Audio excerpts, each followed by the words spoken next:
warahmatullahi wabarakatuh. Salam sejahtera untuk kita semua dan salam dari Nusa Tenggara Barat.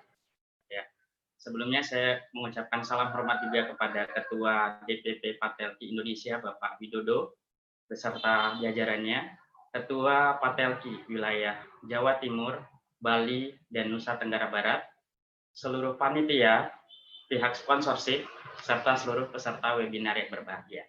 Baiklah, pada hari ini saya akan mempresentasikan materi kedua. Materi saya ini mungkin bagi sebagian peserta webinar ya sudah memperoleh informasi seperti ini, tapi tidak apa-apa, kita refresh lagi. Nah, ada beberapa tujuan yang saya ingin capai di webinar hari ini, yaitu memahami jenis pemeriksaan, kemudian prinsip kerja, serta keuntungan metode deteksi berbasis imun, terutama untuk COVID-19. Juga nanti di akhir slide saya ingin memperkenalkan sedikit tentang salah satu inovasi Indonesia rapid test dengan merek Riga 19. Nah, untuk overview, kita sebagai seorang ATLM atau praktisi laboratorium tentu mengenal berbagai jenis metode diagnosa, mulai dari yang umum ya, mikroskopis, kemudian ada metode kultivasi, ada biotesting, kemudian ada metode imunologikal, ada metode biokemikal, serta metode pemeriksaan yang sebenarnya sedang tren saat ini, tapi sebenarnya di dunia sudah lama ya, cuman mungkin negara kita ini agak terlambat sedikit, yaitu metode molekuler. Tapi hari ini kita tidak membahas mengenai metode molekuler, tetapi metode deteksi berbasis imun untuk rapid test COVID-19.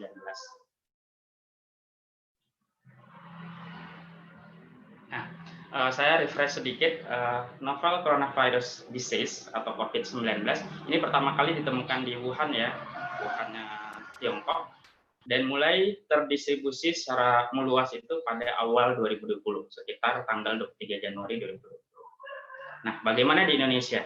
Saya update data dari gugus tugas ini pada tanggal 2 Juli 2020. Di Indonesia sendiri ini kasusnya sudah hampir 60.000 ya, tapi alhamdulillah angka kesembuhannya sudah cukup tinggi dan berbeda signifikan dengan angka kematian. Jadi mudah-mudahan nanti ke depannya angka kematian bisa lebih ditekan lagi. Nah, sedikit juga saya menjelaskan tentang SARS coronavirus.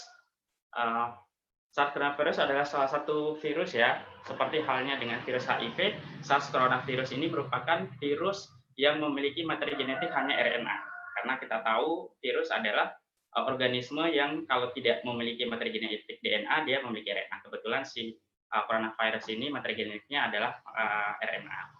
Nah, coronavirus ini memiliki beberapa protein yang menjadi target deteksi pada beberapa metode diagnosa, yaitu protein spike, kemudian ada protein envelope, kemudian ada protein nukleokapsid, ada protein membran atau protein M, juga materi genetiknya adalah RNA. Nah, jika kita lihat whole genomnya dari si coronavirus ini, bisa dilihat pada gambar sebelahnya, virus corona ini merupakan salah satu virus positif RNA atau sense RNA. Kenapa disebut positif RNA? Karena dimulai dari 5 aksen ya kalau di whole genomnya, dan diakhiri dengan 3 aksen. Kemudian di sini dapat dilihat deretan protein-protein gennya, mulai dari leader, kemudian ada multidomain, ada protein M, gen primase, kemudian ada gen RDRP, helikase, exon, dan lain-lain. Kemudian ada protein gen untuk spike, envelope, membran, nukleokapsid, dan lain-lain. Nah, menurut IACC, peran laboratorium dalam penanganan COVID-19 ini sangat besar ya sebenarnya. Di sini saya sebutkan ada 2. Yang pertama adalah menghentikan transmisi dari COVID-19 melalui pemeriksaan laboratorium untuk tujuan screening, kemudian tujuan surveillance, dan monitoring. Kemudian yang kedua adalah untuk correct management of patient atau manajemen pasien yang terbaik melalui pemeriksaan laboratorium untuk diagnosis dan pemeriksaan laboratorium ketika pasien dirilis atau dilepaskan dari perawatan COVID-19.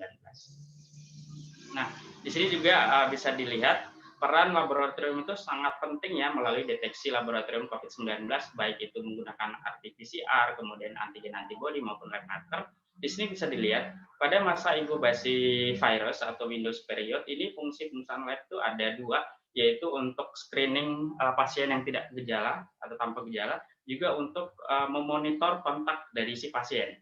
Nah, Kemudian ketika pasien ini menunjukkan gejala penyakit, fungsi pemeriksaan lab adalah yang pertama untuk diagnosis, untuk diagnosa, kemudian untuk treatment initiation decision, untuk mengambil keputusan bagaimana sih treatment selanjutnya. Nah, kemudian ketika pasien sudah tidak menunjukkan gejala ya, ketika melakukan pengobatan dengan baik, sehingga kategori sudah sembuh lah. Tujuan pemeriksaan lab itu adalah untuk diisolasi dan untuk monitoring setting. Nah, bagaimana peran laboratorium pada saat terjadi outbreak atau KLB istilahnya atau wabah? Nah, di sini ada dua yang penting, yaitu untuk pasien manajemen perspektif manajemen pasien, dan yang kedua adalah untuk epidemiologi dan kontrol dari si KLB-nya. Nah, di sini juga saya tampilkan sedikit. Di sini ada dua skema ya, dua diagram. Bagaimana sih peran deteksi menggunakan rapid pada penyakit-penyakit infeksius pada masa untuk tujuan kontrol maupun pencegahan pada ketika terjadi outbreak atau bencana. Nah, pada gambar pertama ini dapat dilihat impact of delay reporting, apa adalah impact atau akibat deteksi yang terlambat. Ya, di sini bisa dilihat, misalnya first case-nya pada hari pertama, kemudian baru dideteksi pada hari ke-8 atau hari ke-9 nih ya. Nah, kemudian lama lagi di konfirmasi lab-nya di hari ke-19, baru ada respon hari ke-25. Nah, sehingga sedikitlah atau minimallah kesempatan untuk melakukan kontrol, sehingga outbreak ini tidak bisa dielakkan lagi. Ini karena deteksi yang terlambat atau lama. Nah, pada gambar sebelahnya ini kebalikannya ya, ketika first case-nya hari pertama, kemudian deteksinya cepat, ini sudah mulai hari kelima, karena pada COVID-19 biasanya terbentuk antibodi pertama pada hari ketiga atau keempat. Nah, kemudian konfirmasinya cepat juga, sehingga responnya cepat, sehingga potensi untuk mengamankan atau mengendalikan outbreak ini jadi besar sekali. Nah, dari gambar ini bisa dilihat bahwa deteksi atau peran lab itu sangat penting dalam suatu kasus bencana. Nah, sebelum juga saya ingin merefresh kembali tentang respon imun pada manusia, karena nanti kita akan membahas tentang antigen antibodi. Respon imun pada manusia ada dua ya. Yang pertama adalah respon imun non-spesifik atau respon imun bawaan atau alamiah, yaitu mendeteksi bahan asing atau patogen dan melindungi kerusakan yang ditimbulkannya. Tapi dia tidak spesifik. Dia asal menghancurkan saja, asal membunuh saja. Nah, apa yang menjadi ciri khas dari respon imun non-spesifik? Ini ada 4, yaitu reaksi inflamasi atau peradangan, kemudian dibentuknya protein-protein imun, yaitu protein sitokin dan kemokin, kemudian diaktifkannya sel natural killer, juga diaktifasinya sistem komplement. Nah, yang kedua adalah respon imun spesifik. Ini kebalikan dari yang pertama. Respon imun spesifik ini adalah respon imun yang didapat atau diperoleh ketika ada bahan asing masuk, kemudian dikenali oleh sel khas tubuh manusia. Nah, respon imun spesifik ini dibagi menjadi dua ya, ada imunitas humoral, yaitu pembentukan antibodi, dan imunitas seluler, nanti ada limfosit T yang teraktivasi. Nah, kemudian juga saya sedikit menjelaskan mengenai bagaimana sih peran antibodi dalam tubuh seseorang ya, kita ngomong manusia saja.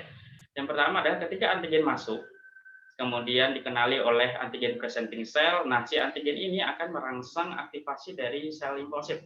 Ya, yang ini yang pertama mengaktifkan limfosit B. Ketika limfosit B aktif, dia akan diferensiasi menjadi sel plasma sehingga terbentuklah antibodi.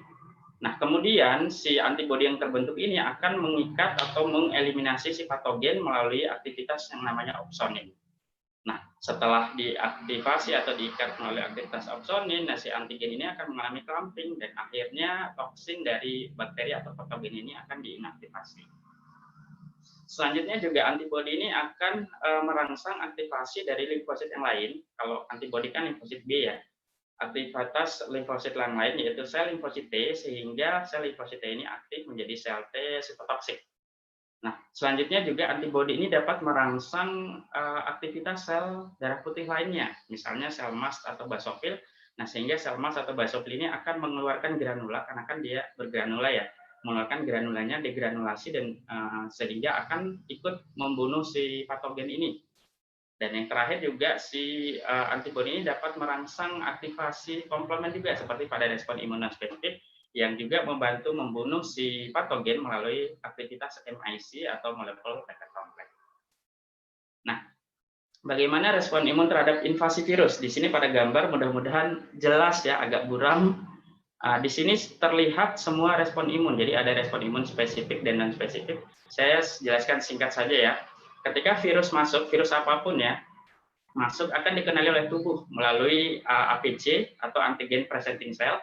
Nah, kemudian si APC ini akan mempresentasikan si patogen ini atau virus ini ke dalam sel hostnya. Di dalam sel host nanti akan terjadi respon imun non spesifik ya, yaitu fagositosis. Dari hasil fagositosis ini, si antigen ini akan keluar menjadi fragmen-fragmen peptida yang selanjutnya merangsang pembentukan MHC1. Nah, untuk jalur yang pertama, MHC1 yang membawa fragmen antigen ini akan mengaktifkan sel natural killer yang pertama ya, sehingga sel natural killer aktif dan dia membantu untuk membunuh si patogen. Nah, selain itu, MHC1 yang membawa fragmen peptida ini akan juga mengaktifasi sel limfosit T ya. Limfosit T ada dua, yaitu limfosit T sitotoksik, dia diaktifkan. Nah, setelah dia aktif, dia akan merangsang juga aktivasi sel limfosit T yang kedua, yaitu limfosit T helper. Nah, dari limfosit T helper ini, dia akan berkoordinasi untuk mengaktifkan sel B atau limfosit B. Nah, si limfosit B ini berdiferensi menjadi sel plasma dan akhirnya dibentuklah antibodi. Oke, kita masuk ke rapid test COVID-19 atau COVID-19. Nah, apa sih rapid test? Rapid test COVID-19 adalah metode screening awal untuk mendeteksi adanya antigen dan atau antibodi yang diproduksi oleh tubuh ketika masuk virus COVID-19 ya. Nah, di sini saya highlight metode screeningnya dengan warna yang berbeda karena untuk pengetahuan bersama, dan saya refresh lagi bahwa rapid test hanya bersifat screening atau pendahuluan. Jadi hasilnya ketika dikatakan positif ataupun reaktif harus dikonfirmasi ke pemeriksaan yang lebih standar, misalnya RT-PCR. Nah, ada dua rapid test-nya, yaitu antibodi dan antigen. Nah, sebelum itu juga saya sedikit menjelaskan apa sih yang menjadi protein target deteksi dari rapid test COVID-19. Nah, untuk antigen, biasanya yang paling banyak digunakan adalah protein N dan protein S. Tadi sebelumnya sudah dipaparkan bahwa ada beberapa jenis protein ya, tapi saya melihat beberapa beberapa teori mengatakan bahwa antigen yang paling banyak digunakan untuk rapid test antigen adalah protein N dan protein S.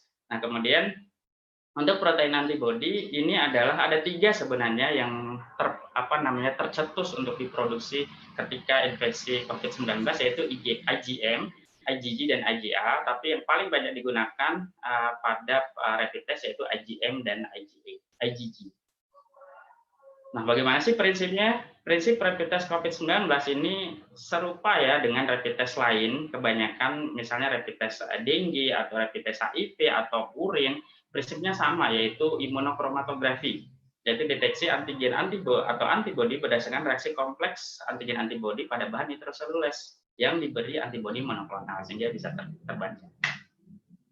Nah, kemudian saya juga menampilkan di sini ada suatu diagram ya, seorang ATLM atau seorang praktisi kesehatan yang baik perlu sekali memahami kapan sih dilakukan pengambilan sampel atau pemeriksaan untuk rapid test. Nah, dari sini terlihat bahwa pada garis yang garis hijau ini misalnya dari hari pertama ya, antibodi pertama yang terbentuk adalah IgM atau IgM, karena IgM adalah antibodi yang pasti terbentuk pertama kali ketika seseorang manusia terpapar atau terinfeksi patogen apapun ya, mau virus, mau bakteri, itu pasti IgM dulu. Nah, pada kasus COVID-19 ini terdeteksi sekitar hari ke-34 sebenarnya, tapi di sini hari ke-7, dan dia akan hilang sekitar minggu ke-3, hari ke-21.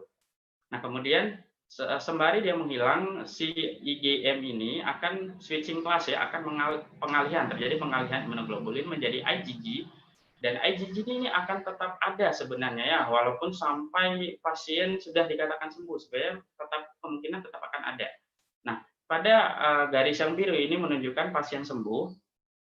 Ini menunjukkan bahwa pasien sembuh misalnya setelah diberi terapi yang tepat ya, pada hari ke-28. Sementara IgG-nya masih terlihat, masih terbentuk sebenarnya. Di sinilah letak bagaimana seorang praktisi kesehatan atau dokter atau ATLM perlu jeli dalam memahami bagaimana sih prinsip kerja dari rapid test antibody. Nah, rapid test antibody ini mendeteksi antibody, ada alat rapid test yang langsung mendeteksi antibody total, ada juga yang membedakan IgG maupun IgM terhadap protein virus ya, yaitu protein nukleokapsid dan protein spike. Ini yang paling banyak digunakan untuk protein deteksi dari rapid test. Nah, kemudian dari beberapa penelitian juga sebenarnya tidak terlalu spesifik ya untuk SARS-CoV-2 karena kita tahu SARS-CoV-2 ini memiliki famili Coronaviridae dengan beberapa virus yang mirip. Makanya ini juga salah satu alasan bahwa rapid test itu hanya bersifat screening. Nah, kemudian metode deteksinya sebenarnya bukan hanya rapid test ya, bukan hanya ICT, bisa juga dengan ELISA untuk kuantitatif atau dengan CLIA. Nah, bagaimana cara menginterpretasi ketika hasil antibody, ini rapid test antibody ya, total maupun IgG, IgM non-reaktif. Apa yang perlu kita perhatikan? Yang pertama adalah ketika hasil non-reaktif tidak menyingkirkan kemungkinan terinfeksi. Jadi ketika kita melakukan pemeriksaan sampel dengan rapid test, terus hasil non-reaktif, kita langsung jangan berasumsi bahwa itu negatif. Itu bisa saja terjadi karena beberapa hal. Yang pertama adalah seseorang belum atau tidak terinfeksi. Jadi kan antibodinya belum terbentuk. Yang kedua adalah memang pasien ini sedang dalam window period. Kalau COVID-19 sekitar 7 hari ya window periodnya, jadi kemungkinan dia non-reaktif. Yang ketiga adalah immunocompromised, jadi ada suatu kendala pembentukan antibodi dalam tubuh pasien tersebut. Yang terakhir ini juga yang penting sekali, kadar antibodi di bawah batas deteksi alat. Nah, ini kita ATLM juga perlu jeli nih melihat bagaimana sih kemampuan deteksi alat. Jangan-jangan pasiennya non reaktif tapi karena deteksinya itu kemampuan deteksi alat rendah akhirnya tidak terbaca. Nah, sarannya adalah pemeriksaan ulang setelah 10 hari, ada juga yang 7 hari. Kemudian tetap menganjurkan pasien untuk social atau physical distancing serta PHBS. Nah, bagaimana kalau hasil reaktif? Catatannya yang pertama adalah kemungkinan memang terjadi paparan atau infeksi SARS-CoV-2. Yang kedua, bisa terjadi reaksi silang nih dengan antibodi coronavirus lainnya yang menyerupai SARS-CoV-2. Jadi ternyata si SARS-CoV ini punya spesies-spesies lain yang bukan COVID-19 yang sangat serupa. Jadi ini juga perlu perhatian yang lebih tinggi. Sarannya adalah tetap kita melakukan konfirmasi dengan pemeriksaan menggunakan RT-PCR sebagai gold standar untuk saat ini, dan otomatis pasiennya suruh karantina atau isolasi mandiri dulu. Nah, bagaimana dengan sensitivitas-spesifitas? Teman-teman ATLM maupun praktisi kesehatan, hal penting dan urgentnya dalam melakukan pemeriksaan rapid test adalah yang diperhatikan sensitivitas dan spesifitas. Sensitivitas maksudnya adalah hasil reaktif benar-benar dibaca reaktif oleh si rapid test, dan spesifitas kebalikannya, hasil non reaktif benar-benar dibaca non reaktif oleh rapid test. Jadi harus benar-benar jeli. Nah, ini saya melihat penelitian si Rukde et al., Rukde dan kawan-kawannya, dia membandingkan 9 rapid test antibody IgM dan IgG SARS-CoV pada kasus dengan sampel yang memang positif RT-PCR. Nah, saya langsung simpulkan saja. Nah, dari penelitian si Rukde dan kawan-kawannya ini, saya tidak menyebutkan mereknya ya, dan saya tidak tahu juga, sensitivitasnya hanya 55-70%, bayangkan. Dari 9 rapid test yang beredar. Sedangkan spesifitasnya tinggi, 95-100%. Nah, kalau ada yang bertanya, kan sudah bagus tuh spesifitasnya 95-100%, tidak. Setahu saya, pengetahuan saya, rapid test untuk kebutuhan screening atau pendahuluan yang perlu diperhatikan pertama adalah sensitivitasnya. Jadi sensitivitas sebaiknya mendekati 100%. Nah, oke, itu yang rapid test antibody ya. Selanjutnya kita masuk ke rapid test antigen. Ini saya kurang tahu juga apakah di Indonesia sudah ada, tapi saya pernah mendapat informasi sudah ada sih. Cuman sampai hari ini juga tempat saya bekerja belum menerima rapid test antigen. Nah, rapid test antigen ini berbeda dengan rapid test antibody. Yang dideteksi adalah protein antigennya langsung. Jadi bukan antibodinya. Protein utamanya adalah protein spike dan protein membran, protein nukleokapsid. Kemudian sampelnya juga berbeda dengan rapid test antibody. Sampelnya ini seperti sampel untuk pemeriksaan RT-PCR, yaitu swab, nasofaring, dan orofaring. Kemudian dia juga lebih simpel dan mudah dikerjakan, tapi ada yang perlu diperhatikan. Kalau rapid test antibody mungkin nggak perlu ya pakai BSC2 atau BSL level 2, tapi karena sampel kita adalah swab nasofaring atau orofaring dan yang deteksi adalah antigen, otomatis kita memerlukan peralatan yang lebih baik untuk keamanan kita sendiri sebagai praktisi laboratorium.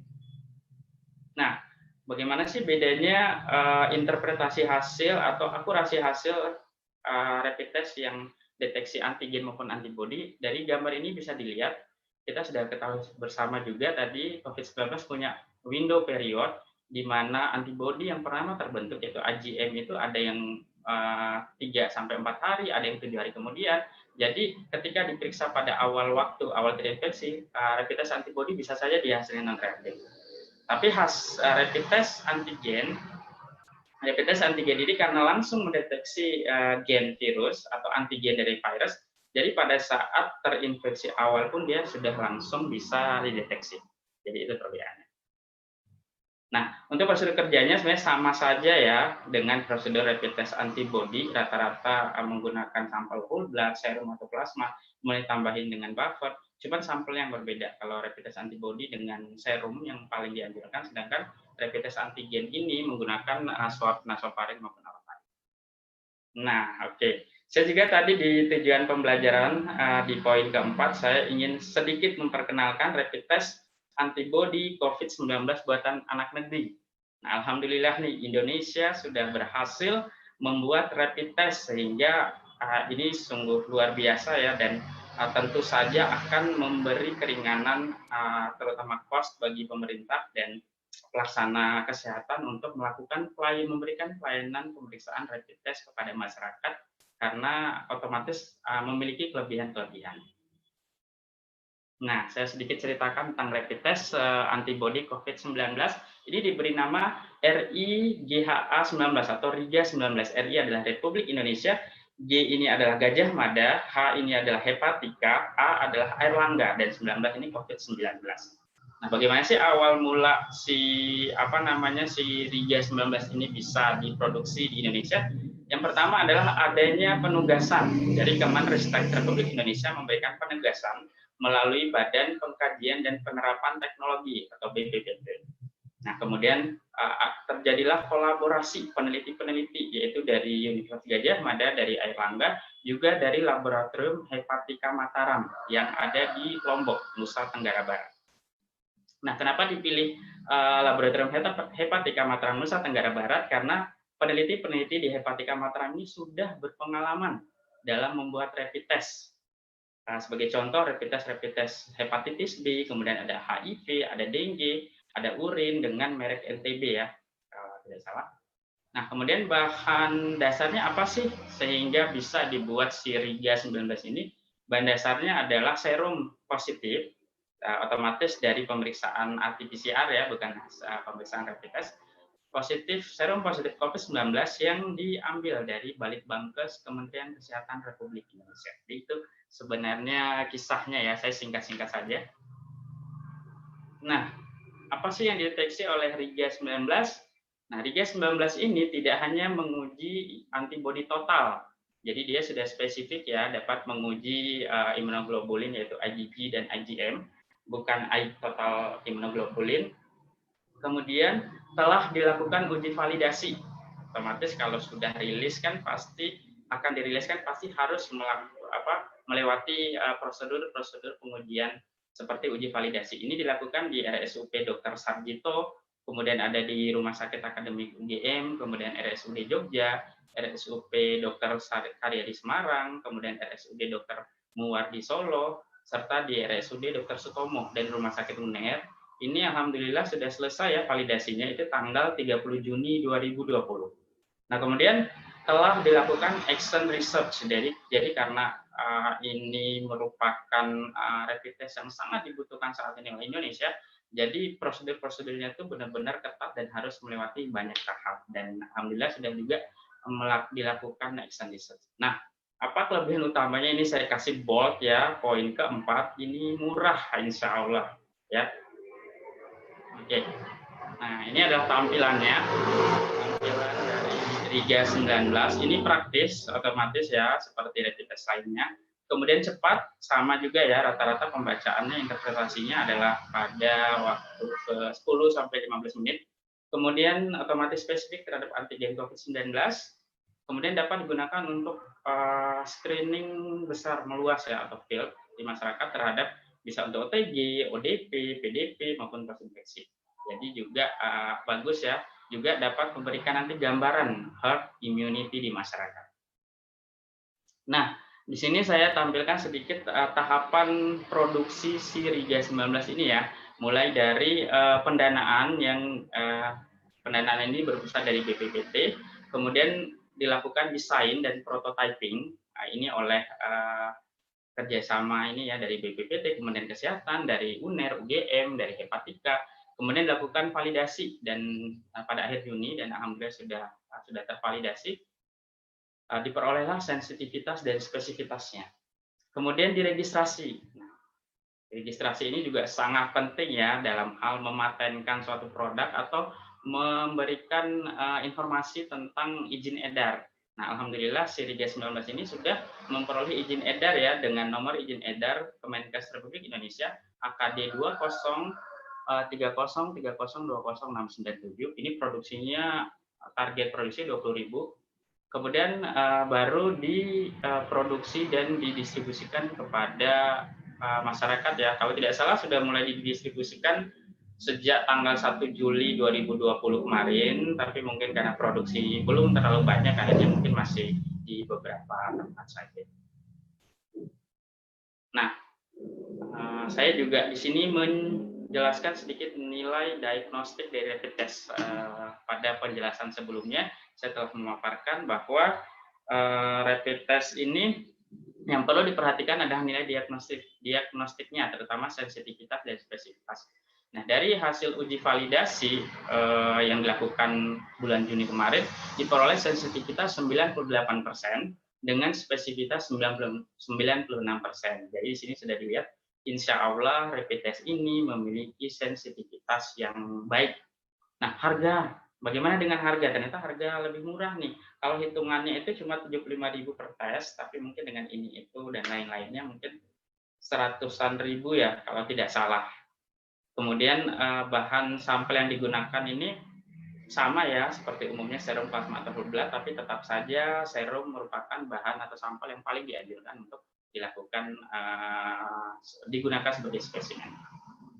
Nah, mungkin belum ada yang pernah ke Lombok ya. Laboratorium Hepatika Mataram ini berada di Lombok, Nusa Tenggara Barat. Lokasinya adalah ini pertama kali diresmikan oleh Presiden Republik Indonesia kala itu ya, pada peringatan HKN, ini tanggal 12 November tahun 1987, beralamat di Jalan Terusan Bung Hatta, nomor 3 Pejanggi, Kecamatan Mataram, Nusa Tenggara Barat, dengan nomor telepon 0370631632. Ya, terima kasih. Semoga penyampaian materi ini baik dan dapat dipahami oleh rekan-rekan peserta webinar. Alhamdulillah Indonesia sudah memiliki alat rapid test, mungkin meskipun produknya masih terbatas, dengan merek Riga 19. Ini adalah inovasi anak negeri untuk Indonesia. Begitu juga satu kata Patelki, satu kata sejuta aksi. Terima kasih, mudah-mudahan berkenan, mudah-mudahan dipahami dengan baik apa yang saya sampaikan. Saya juga mencantumkan link untuk evaluasi narasumber ya. Kami dari narasumber Patelki terregistrasi ini memiliki link untuk diisi. Saya minta tolong rekan-rekan peserta webinar untuk mengisi link tersebut. Terima kasih. Assalamualaikum warahmatullahi wabarakatuh. Terima kasih, Mas.